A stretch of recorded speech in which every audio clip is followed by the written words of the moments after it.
Good morning students. ने मानसरोवर विद्या विहार से कामित अमी। तो स्टूडेंट, हमने जो हमारा पाठ है आई लव यू टीचर, उसमें हमने देखा था कि मिस सुलेमान जो थे वो किसके टीचर थे? बहरे और अंधे स्टूडेंट को पढ़ाते थे। ओके, तो यहाँ पे भी ऐसा ही था। हेलन केलर जो थी वो छोटी उम्र में थी, तब वो बहरी और अंधी हो गई थी। तो उसकी वजह से क्या हुआ था कि वो पढ़ना सीख नहीं पाई थी, और बहरी होने की वजह से वो बोलना भी नहीं सीख पाई थी। इसलिए मिस सुलेमान उसे पढ़ाते थे।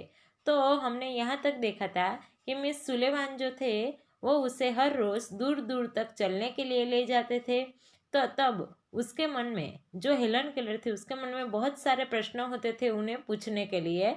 तो वो क्या करती थी कि उनकी हथेली में उंगलियों से जैसे उनसे बात कर रही हो ऐसे वो लिखती थी। और फिर मिस सुलेमान भी क्या करते थे कि हेलन केलर के हाथ की हथेली में वो भी जैसे छोटी बच्ची के कान में कुछ बता रहे हैं उसी प्रकार वो भी उसे उसके जवाब देते थे। और फिर उसी प्रकार उसके जो टीचर जो थे वो उनकी उत्सुकता जो थी, क्यूरियोसिटी का मतलब होगा उत्सुकता, उसे संतुष्ट करते थे।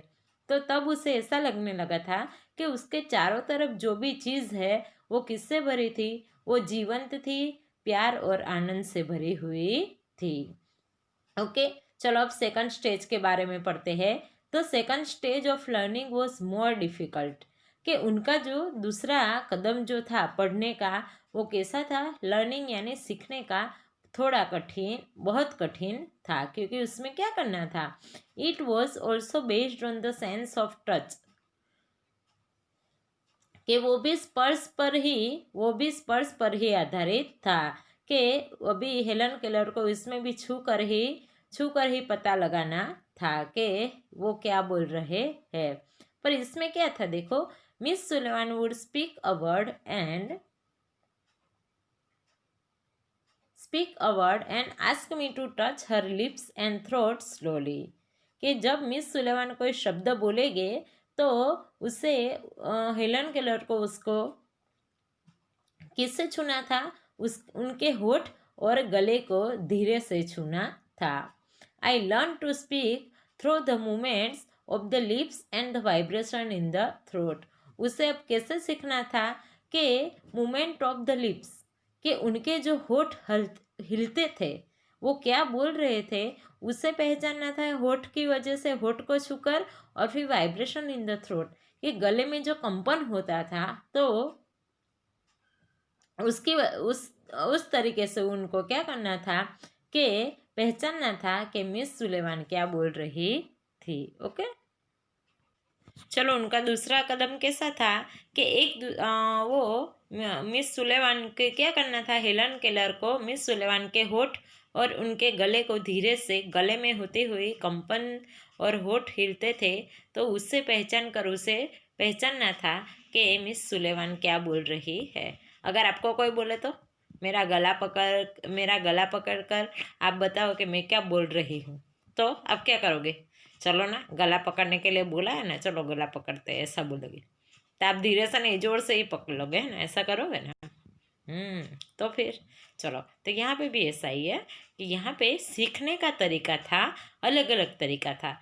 पहला जो था हाथ की हथेली वाला था। ओके, और दूसरा जो है वो कैसा है कि गले में होते हुए कंपन और होठों में जो हलन चलन हो रही है, प्रक्रिया हो रही है, तो उसके हिसाब से हेलन केलर को वो पहचानना था कि उसके जो मैडम थे वो क्या बोल रहे हैं।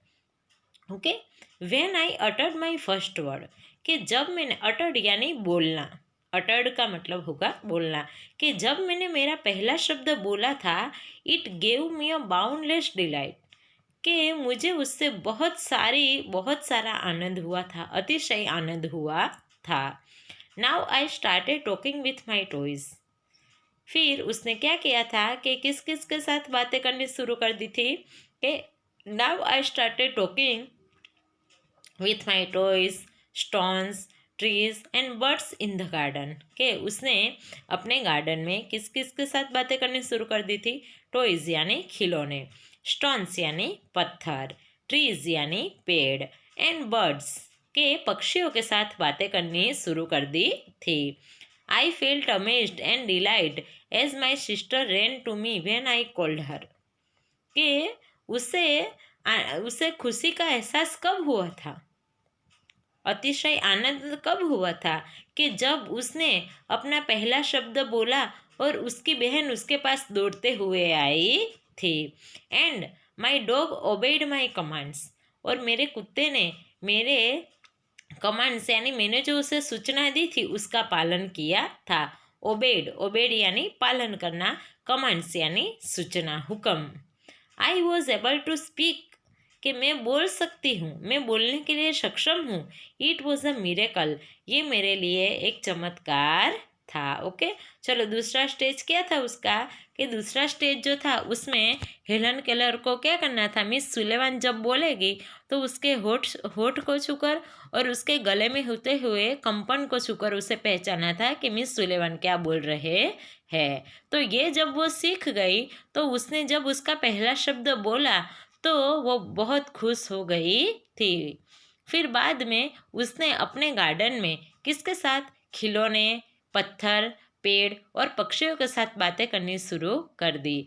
और उसे बहुत ज़्यादा आनंद कब हुआ था कि जब उसने अपनी बहन को बुलाया और वो उसकी आवाज़ सुनकर अपने पास दौड़कर चली आई थी तब, और उसके कुत्ते ने उसकी सूचना, उसके हुक्म को पालन किया था, तब उसे बहुत आनंद हुआ था। और उसे ये विश्वास हो गया था कि मैं भी बोलने में सक्षम हूँ, और ये उसके लिए एक चमत्कार ही था। ओके, चलो अब आगे। When I studied seriously it seemed more like play then work. के जब मैं सहजता से पढ़ती थी तो वो मेरे लिए, सीरियसली यानी सहजता से पढ़ती थी तो वो मुझे क्या लगता था कि मेरे काम की जगह मुझे काम से ज़्यादा मेरा खेल लगता था। कि सिम्ड यानी लगना, कि जब वो सहजता से पढ़ने बैठती थी तो वो उसे उसका काम नहीं, उसे खेल समान लगता था।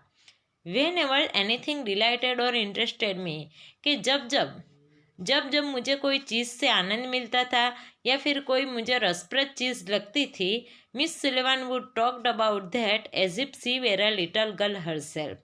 तो मिस सुलेवान मेरे साथ किस तरीके से बात करती थी, जैसे कि वो एक छोटी लड़की हो, उस तरीके से वो मेरे साथ बात करती थी। उसे अपना काम अपने काम से ज़्यादा खेल क्यों लगता था, क्योंकि उसकी जो टीचर थी वो उसे जब पढ़ाते थे तो वो सहजता से नहीं, उसे सहजता से ही पढ़ाते थे, पर उसे ऐसा ही लगता था कि मैं खेल ही रही हूँ। ओके, तो इसलिए उसके टीचर जब उसे कोई चीज़ में आनंद मिलता था, कोई चीज़ में उसे ज़्यादा रस होता था, तो उसके टीचर उसके साथ एक छोटी बच्ची बन जाते थे।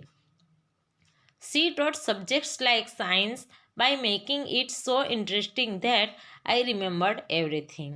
कि वह मुझे साइंस जैसे विषय जब पढ़ाते थे तो इतना रसप्रद बनाकर पढ़ाते थे जिसकी वजह से रिमेम्बर्ड एवरीथिंग, मुझे सब कुछ याद रह जाता था। ओके, चलो। Finally my teacher began teaching me to read. फिर अंत में मेरे टीचर ने मुझे पढ़ना सिखाने की शुरुआत कर दी। कि पढ़ते कैसे हैं, जो ब्लाइंड होते हैं ना उनकी ब्रेल लिपि आती है, डॉट डॉट डॉट वाली आती है, तो उसे छू कर जो ब्लाइंड लोग होते हैं उसे पहचानना होता है। तो यहाँ पे भी ऐसा ही था। I first read raised letter and letter on read with Braille. पहले उन्होंने जो रेज्ड लेटर, जो खड़े शब्द होते हैं ना, तो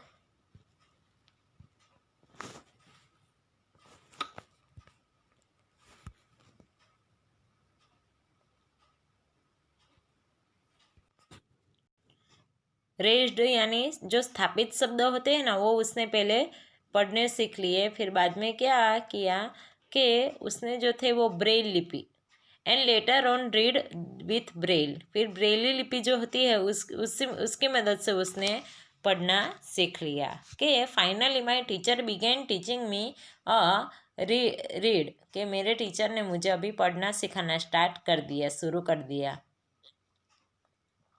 आई first read raised letter and letter on read with Braille कि सबसे पहले मैंने कैसे जो स्थापित शब्द होते हैं उसे छूकर मैंने पढ़ना सीखा।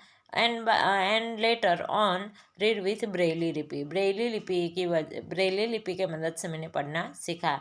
I learn to write with both ordinary as well as Braille typewriter, फिर मैंने लिखना कैसे सीखा कि जो सामान्य टाइपराइटर होता है कि जो सब लोग यूज़ करते हैं वो और ब्रेली टाइपराइटर दोनों से अच्छी तरीके से लिखना सीख लिया। I was well on my path to becoming a well educated person के उसने क्या किया कि मैं एक सुशिक्षित लड़की, मैं एक सुशिक्षित मैं एक पढ़ी हुई व्यक्ति बनने के रास्ते पर चल पड़ी थी। I was well on my path to becoming a well educated person कि मैं एक सुशिक्षित व्यक्ति बनने के रास्ते पर चल पड़ी थी। I was provided all the possible opportunities to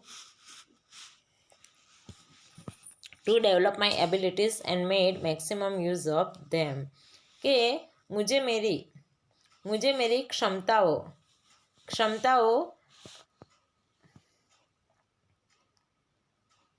abilities यानी गुणवत्ता कि मुझ में जो गुणवत्ताओं थी तो उसका विकास करने के लिए जितनी हो सके उतनी मुझे अपॉर्चुनिटीज यानी तक दी जाती थी। And I made a maximum use of them और मैं उसका ज़्यादा से ज़्यादा क्या कर रही थी, उपयोग कर रही थी। अपॉर्चुनिटीज यानी तक देना, ओके हमें कोई चांस देता है ना वो, okay. I developed great confidence and I even visited a president Cleveland at the white house के मैंने मेरा आई डेवलप्ड ग्रेट कॉन्फिडेंस के मैंने मेरा आत्मविश्वास बढ़ा दिया था। और I even visited a president Cleveland at the white house और मैं वाइट हाउस में राष्ट्र प्रमुख प्रेसिडेंट यानी राष्ट्र प्रमुख क्लीवलैंड जो थे उनको भी मैं मिलने गई थी, ओके। चलो in 1890 at the age of about 10 I move to the Perkin Institute के 1890 में 10 साल की उम्र में मैंने कहा पर्किंस इंस्टीट्यूट में उसने प्रवेश लिया था। Here my teacher N S. Sullivan continue to teach me कि यहाँ मेरे टीचर एन.एस. सुलेवान ने मुझे पढ़ाना चालू ही रखा था। I could make friends with other blind children here मैंने यहाँ पे दूसरे अंध बच्चों से मैंने दोस्ती कर ली थी। माई लोनलीनेस बिगेन टू डिसअपियर कि मेरा जो अकेलापन था वो अदृश्य होना शुरू हो गया था। डिसअपियर यानी अदृश्य और लोनलीनेस यानी अकेलापन। And my progress of learning improved quite well और मेरी पढ़ने की जो प्रगति थी वो बहुत अच्छी हो गई थी।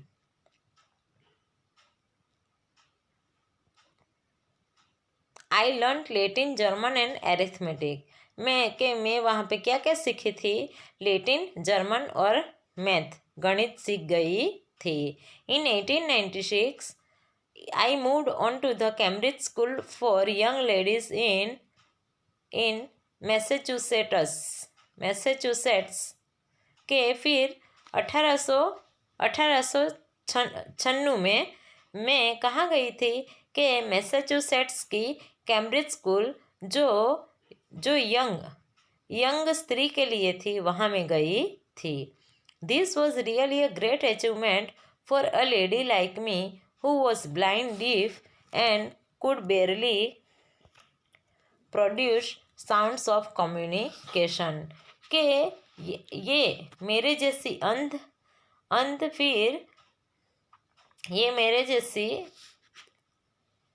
जैसी अंध बहरी और जो बहुत कम और जो बहुत मुश्किल से बातचीत के लिए कोई भी शब्द बोल सकती थी, तो ऐसे व्यक्ति के लिए ये बहुत बड़ी सिद्धि थी। अचीवमेंट यानी सिद्धि। कि this was a really great achievement for a lady like me who was blind, diff and could बेयरली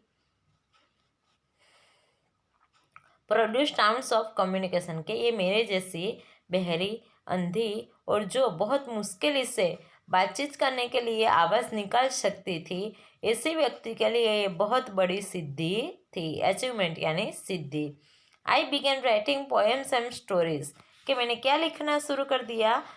कविता और कहानियाँ। Shortly before my examination I lost my father. के थोड़े ही दिन पहले, मेरी परीक्षा के थोड़े ही दिन पहले मेरे पिता का क्या हो गया? मृत्यु हो गया था। ऑल्दो फिर